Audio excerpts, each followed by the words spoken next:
Nakaramdam ka na ba nung kirot sa tuhod sa tuwing bumabangon sa umaga? Yung pakiramdam na parang hindi na bumubuti ang katawan, na laging may masakit, o kaya naman napapansin mong paiba-iba na ang mood mo at madalas ka nang makalimot?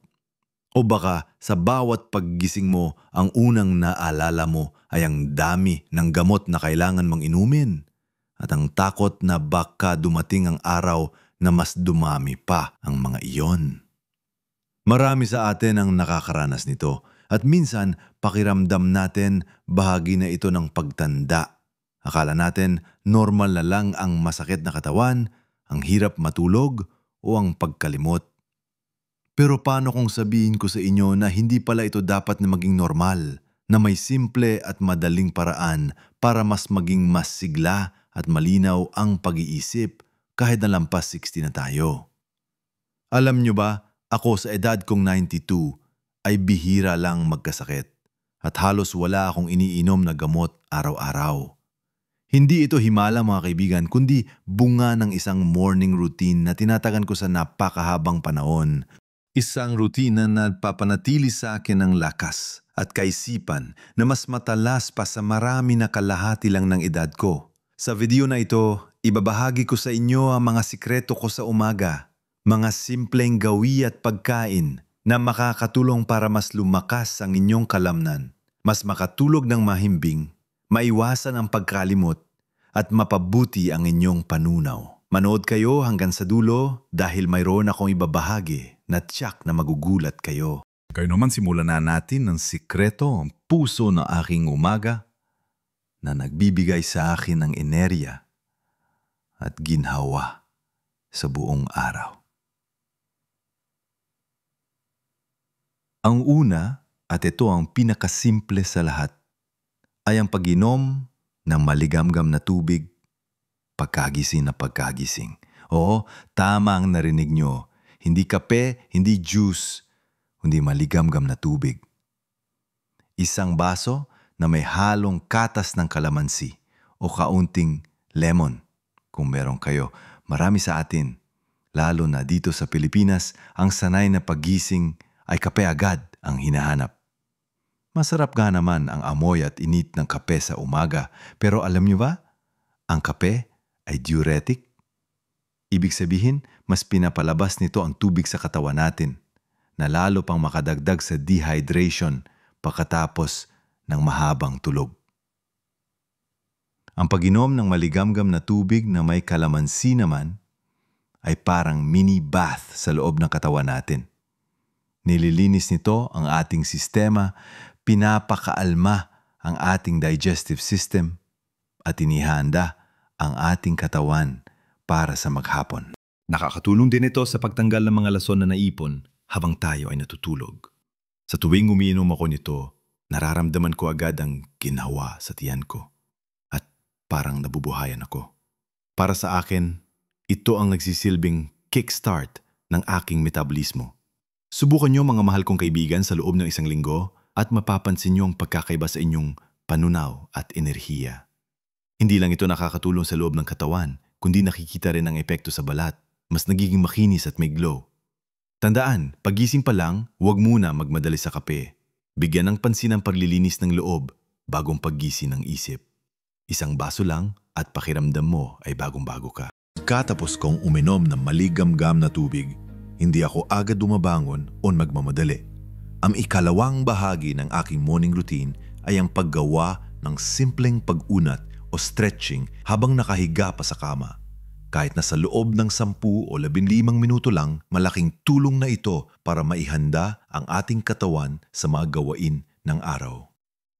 Sa edad natin, madalas maramdaman ang paninigas ng mga kasukasuan at kalamnan paggising. Ang pag-unat ay parang pagbibigay langis sa ating mga makina pagkatapos ng mahabang pahinga.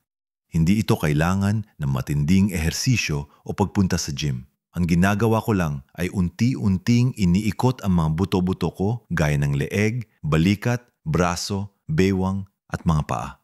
Halimbawa, dahan-dahan kong nililingon ang ulo ko mula kaliwa pa kanan, iniikot ang mga balikat pasulong at paatras at tinataas baba ang mga braso at binti. Pwedeng i-stretch ang mga kamay at paa na parang inaabot mo ang dulo ng iyong kamay.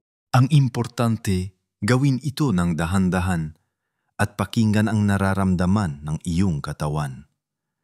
Huwag pilitin ang sarili kung may masakit. Ang layunin ay para dumaloy ang dugo sa buong katawan, para hindi manigas ang mga kalamnan, at para mas maging maluwag ang paggalaw natin. Naaalala ko pa noon, napakabilis ko kumilos. Ngayon, mas marahan na, pero hindi ibig sabihin ay hindi na malakas. Ang pag-unat na ito ay nakakatulong para manatili akong agile at nakakaiwas sa mga aksidente dahil sa paninigas ng katawan. Bukod pa rito, nakakatulong din ito sa pagtanggal ng tensyon na naiipon sa ating katawan habang natutulog. Minsan, hindi natin napapansin, pero ang stress mula sa araw ay naiuwi natin kahit sa pagtulog. Ang simpleng pag-unat na ito ay parang masahe sa ating mga kalamnan, nagpaparelax at naghahanda sa atin para sa positibong araw.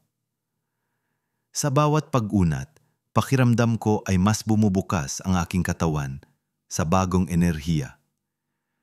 Ito ang dalawang unang hakbang na ginagawa ko at kapag natapos ko ito, pakiramdam ko ay handa na ang aking katawan at isip sa anumang hamon ng araw. Ngayon na naiintindihan na natin ang kahalagahan ng pag-hydrate at pag-unat, ang susunod naman na bahagi ng umaga ko ay mas nakasentro sa pagpapakalma ng isip at pagpapayaman ng kaluluwa. Ngayon na naiintindihan na natin ang kahalagahan ng pag-hydrate at pag-unat, ang susunod naman na bahagi ng umaga ko ay mas nakasentro sa pagpapakalma ng isip at pagpapayaman ng kaluluwa. Ang ikatlong habit na matagal ko nang ginagawa at isa sa pinakamahalaga para sa akin ay ang paglaan ng ilang minuto para sa pagdarasal at pagpapasalamat. Hindi ito kailangan ng mahabang oras, kahit 5 o 10 minuto lang. Pwede itong maging simpleng pag-upo sa tahimik na sulok ng bahay, pagpikit ng mata at paghinga ng malalim. Sa mga sandaling ito, iniisip ko ang lahat ng mga biyaya sa buhay ko, mula sa simpleng paggising sa umaga, ang sikat ng araw na sumisilip sa bintana, ang mga taong mahal ko, hanggang sa kapayapaan na nararamdaman ko. Sa kulturang Pilipino, malapit tayo sa Diyos at ang pananampalataya ay malaking bahagi ng ating buhay. Ang pagdarasal o kahit simpleng pagbumuni-muni ay nagbibigay sa akin ng panatag na isip at puso. Sa dami, ang ingay at alalahanin sa mundo. Lalo na ngayon na ang bilis ng pagbabago, napakadaling ma-overwhelm. Pero kapag sinisimulan ko ang araw sa pasasalamat, napapalitan ng kapayapaan ang anumang kaba. Ang pagiging mapagpasalamat ay nakakatulong din para mas makita natin ang positibong aspeto ng buhay, kahit na may mga pagsubok. Sa bawat pasasalamat, lalo akong nagiging malakas at masaya. Nakakatulong ito para hindi ako madaling maapektuhan ng mga maliliit na problema at mas nagiging malinaw ang aking pag-iisip. Hindi lang ito nagpapabuti sa aking mood, kundi nakakatulong din sa aking memorya. Dahil ang stress ay malaking kalaban ng matalas na isip. Pagkatapos ng pagpapasalamat, syempre ang susunod ay ang aking almusal. Ito ang ika-4 na mahalagang bahagi ng aking morning routine at isa rin sa pinakagusto ko. Marami sa atin ang nagmamadali sa umaga at kung ano-ano na lang ang nakakain. Pero tandaan nyo, ang almusal ang pinakamahalagang kain sa maghapon. Kailangan itong maging masustansya para magbigay enerhiya sa atin sa buong araw. Ako, mahilig ako sa simple pero masustansyang pagkain na karaniwan sa Pilipinas. Kadalasan ang almusal ko ay isang maliit na mangkok ng lugaw na may sabaw ng manok o buto-buto at dinagdagan ko ng malunggay. Ang malunggay, mga kaibigan, ay tunay na miracle tree. Napakaraming bitamina at mineral nito na kailangan ng ating katawan, lalo na sa ating edad. Minsan naman, simpleng sinangag na may kasamang pritong isda gaya ng tinapa o daing na may kamatis at sibuyas. Hindi rin mawawala ang saging na saba o kaya naman isang piraso ng hinog na papaya. Ang mga prutas na ito ay sagana sa fiber na malaking tulong sa panunaw at bitamina C na pampalakas ng resistensya. Ang mahalaga, iwasan ang mga sobrang matatamis o sobrang pinrosesong pagkain. Mas piliin ang mga sariwa, gulay, prutas at mga protina na galing sa isda o itlog. Ang tamang almusal ay hindi lang nagbibigay enerhiya, kundi nakakatulong din para maging matatag ang ating blood sugar, na importante para maiwasan ang panghihina at pagkahilo. Sa tuwing kumakain ako, dahan-dahan ako ninanamnam ang bawat subo. Hindi ko hinahayaan na madaliin ako ng aking sarili. Ito ay parang pagbibigay lang ng respeto sa aking katawan. Ang pagkain ay hindi lang para sa busog, kundi para magbigay ng lakas at sustansya. Tandaan, hindi kailangan ng mahal na pagkain para maging masustansya. Minsan, ang mga simple at lokal na pagkain ang pinakamabisa. At ang huling, pero hindi bababa sa kalagahan, sa aking morning routine ay ang pagkuha ng sikat niyang araw.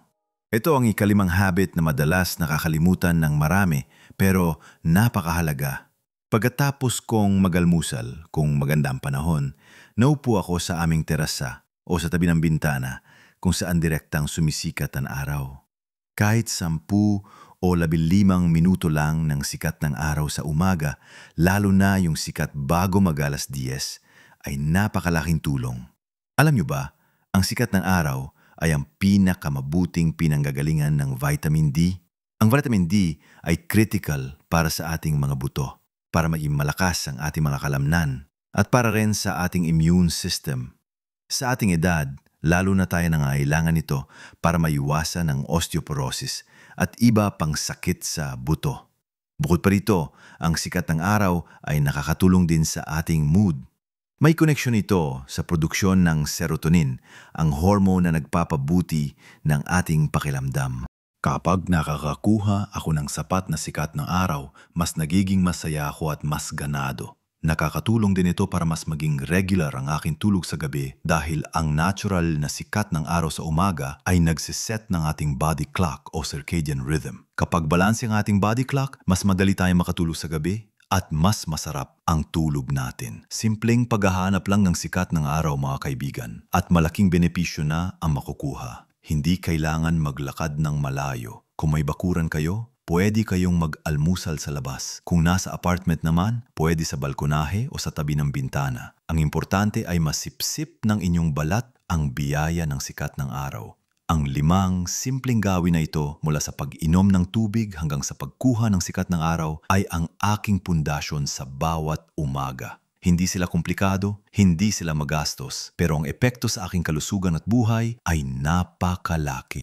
Ngayon gusto kong ibahagi sa inyo kung paano ang mga gawin na ito ay nagbibigay sa akin ng patuloy na kalakasan at sigla at kung bakit mahalaga na magsimula kayo ngayon. Ang 5 gawin na ibinahagi ko sa inyo ay hindi lang basta mga listahan ng dapat gawin. Ito ay naging bahagi ng aking buhay, halos isang sagradong ritual na nagbibigay direksyon at sigla sa bawat araw. Nagsisimula tayo sa paglilinis ng loob, sa pag-inom ng maligamgam na tubig na may kalamansi, na parang nililigo ang ating internal organs. Hindi lang ito nagpapabuti sa panunaw, kundi nagbibigay din ng mabilis na boost sa enerhiya. Pagkatapos, inihanda natin ang ating mga kalamnan at kasukasuan sa pamamagitan ng simpleng pag-unat habang nakahiga pa o bago pa man ganap na bumangon. Ito ay para maiwasan ang paninigas, mapadaloy ang dugo at maging handa ang katawan sa paggalaw sa buong araw ng walang hirap.